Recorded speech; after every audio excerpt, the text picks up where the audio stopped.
स्वाध्याय रसिक सभी साथियों को प्यार भरा नमस्कार। जय जिनेन्द्र। कविवर बनारसी दास जी ऐसे ऐसे आसान दृष्टांतों से गहन रहस्य को प्रकट कर रहे हैं समय सार नाटक में। अग्नि से दृष्टांत दिया और किससे दिया दृष्टांत?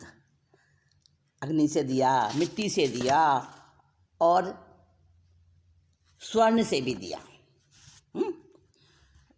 लोक में जो प्रसिद्ध हैं, लोकप्रिय चीज़ें हैं, उनसे दृष्टांत दे रहे हैं। और आज आत्मा के अंदर जो अनुभव रस भरा है ना, उसका दृष्टांत दे रहे हैं सूर्य से।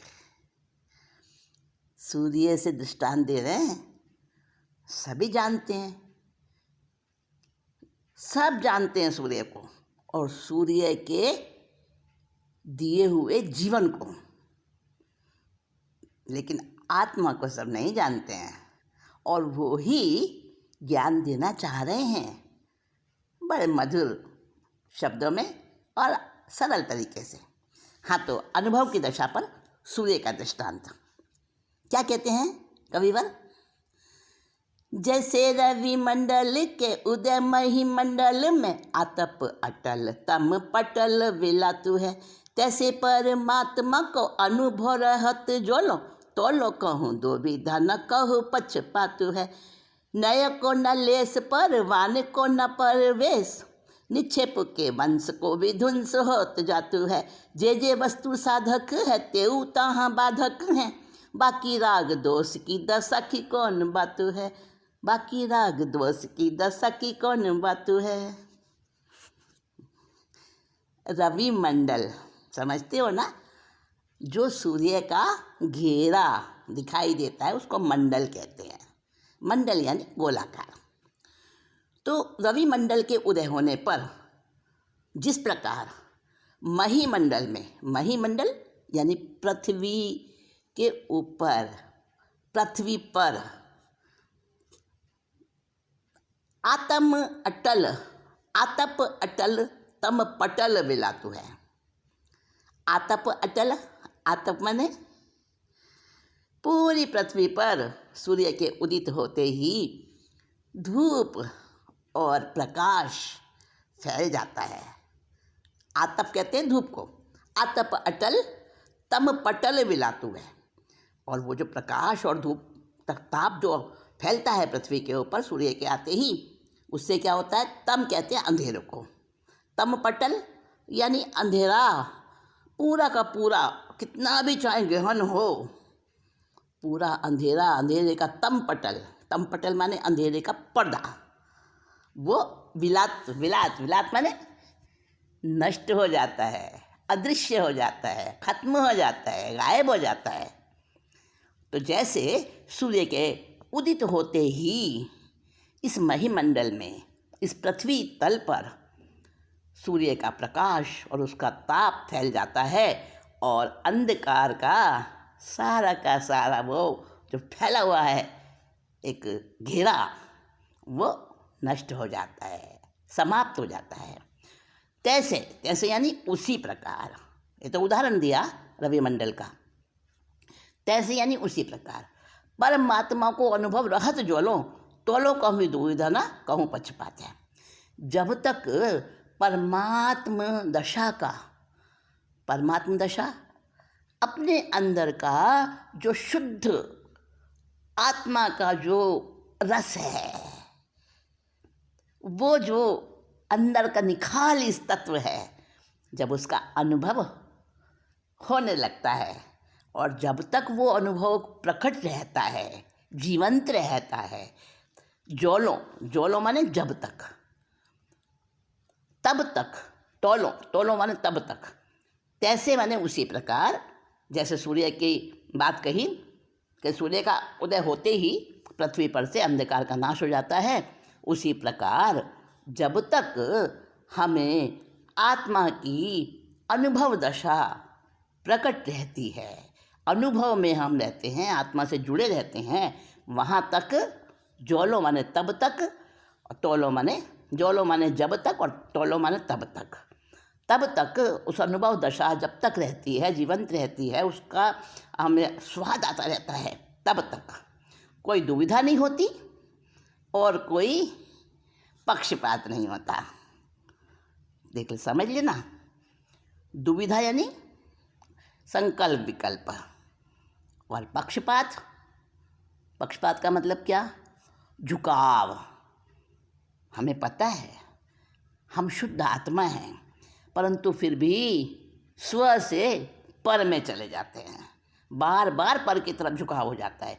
तो जब तक आत्मा का अनुभव वो एक उजागर रहता है, प्रकाशित रहता है, जीवंत दशा में अनुभूति रहती है बार बार उसकी, तब तक, उतने समय तक कोई दुविधा नहीं रहती, ना कोई संकल्प विकल्प रहते और ना किसी प्रकार का पर की तरफ झुकाव होता। बस मैं प्रभु हूँ, मैं अपना प्रभु हूँ, मैं जीव तत्व हूँ, मेरे लिए बाकी के सब जो है पर हैं। मतलब मेरे से, खुद से जिनका रक्त का संबंध है, जिनका रिश्तों का संबंध है, सब तरह के रिश्ते, चाहे वो स्वयं के ही उत्पन्न किए हुए बेटा बेटी हों, सब पर हैं, सब पर आए हैं। मेरी आत्मा ही बस मेरी है। सोच के देखो, अगर तकलीफ हो रही हो,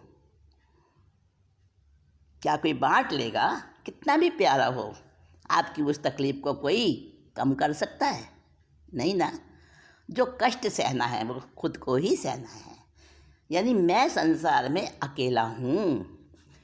तो जब तक ये एकत्व भावना का रहता है और अनुभव दशा प्रकट रहती है, तब तक ना कोई संकल्प विकल्प उठता है, ना स्व से पर में छलांग लगती है, ना पर का रस लेने की इच्छा जगती है, ना किसी का पक्षपात होता है। सब आत्मा है मेरे समान, सब शुद्ध आत्मा है। कोई छोटा नहीं, कोई बड़ा नहीं, कोई दुष्ट नहीं, कोई सज्जन नहीं, कोई मित्र नहीं, कोई शत्रु नहीं। इस प्रकार का जो पक्षपात है वो भी समाप्त हो जाता है। नय को न लेस, परवान को न परवेश। नय किसको कहते हैं? जो मतलब बात बताने की शैली, तरीका, उसको कहते हैं नय। और प्रमाण कहते हैं उसको सिद्ध करना। प्रमाण का मतलब है सिद्ध करना। जो अलजबरा बीज गणित, उसमें सिद्ध करते हैं ना, पहले उसको सपोज कर लेते हैं, कोई राशि लुप्त हो, उसमें से पहले उस राशि को सपोज एक्स, और बाद में उसको सिद्ध करके वो राशि निकल आती है। तो उसको सिद्ध करते हैं। ज्योमेट्री में थ्योरम होती हैं, उसको सिद्ध करते हैं और फिर प्रूव्ड, मतलब वो सिद्ध हो जाती है।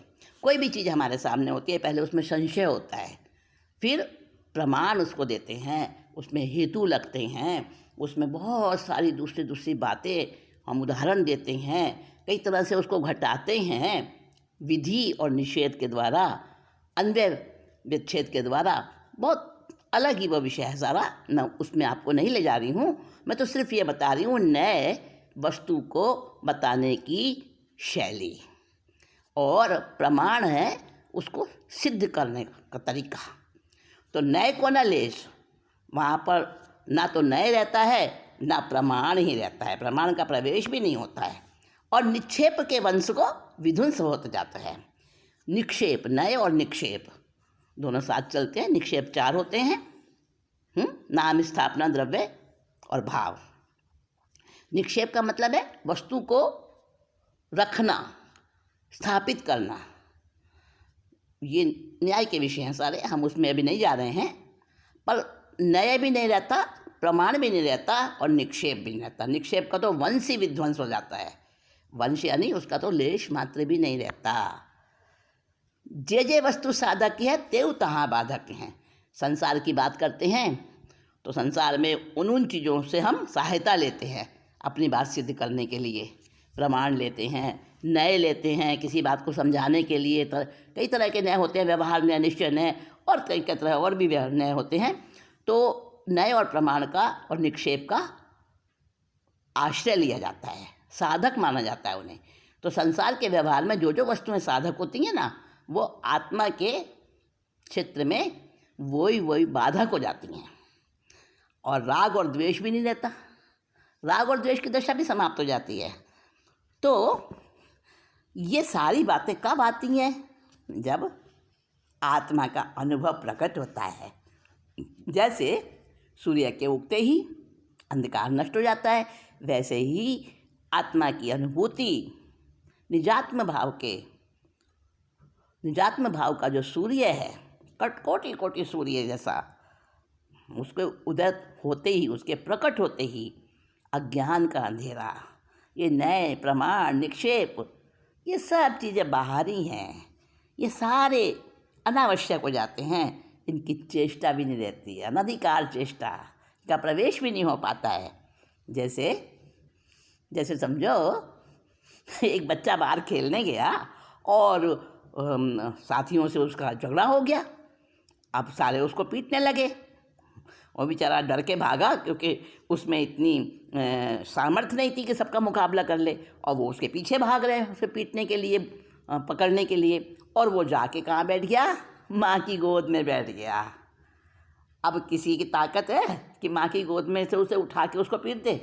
नहीं ना, सुरक्षित, पूरी तरह से सेफ हो गया। वैसे ही आत्मा के अंदर जब उस तरह का आत्मा से प्रेम हो जाता है, आत्मा में ही रमणता हो जाती है, अपने आप से ही ऐसा लगाव हो जाता है, मैं प्रभु हूँ, मैं प्रभु हूँ, मैं प्रभु ही हूँ। ही निश्चय, ये सम्यक निश्चय है, सम्यक निश्चय। तो सम्यक निश्चय अपने आप का जब हो जाता है, अपने आप को जब प्राप्त कर लेता है, तो उस समय फालतू की बातें, विकल्प, संकल्प, प्रमाण, नय, निक्षेप, इस सब का भी अस्तित्व समाप्त हो जाता है।